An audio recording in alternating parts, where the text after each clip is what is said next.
Dans la nuit glaciale qui enveloppe la mer Noire, des informations commencent à émerger concernant une frappe d'une puissance inédite, menée par un missile expérimental russe.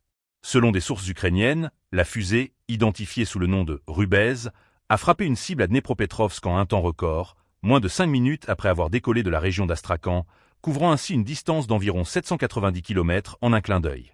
Cette frappe, qui n'a pas encore été confirmée officiellement, marque un tournant dans la guerre technologique entre les deux camps. Les experts en défense et les analystes militaires s'interrogent sur les capacités avancées du missile Rubez et sur l'intensification des tests militaires menés par Moscou ces dernières semaines. Certains y voient une tentative désespérée de faire passer un message clair à l'Ukraine et aux alliés occidentaux, alors que la Russie cherche à démontrer sa force de frappe et à dissuader toute initiative militaire à grande échelle.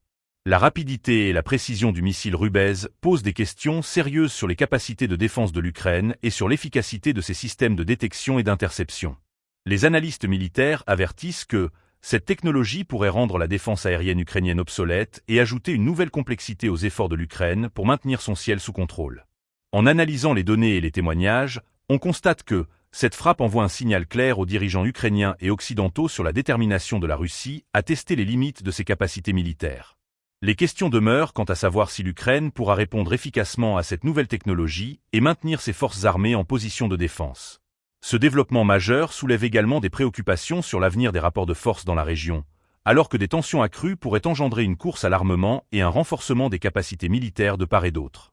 Les alliés occidentaux, en particulier les États-Unis et l'Union européenne, seront mis à l'épreuve pour évaluer la manière de soutenir l'Ukraine face à cette nouvelle menace.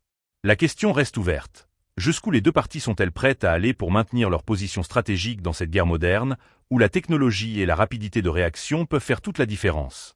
Ne manquez pas nos prochaines analyses en vous abonnant à notre chaîne pour suivre cette évolution cruciale.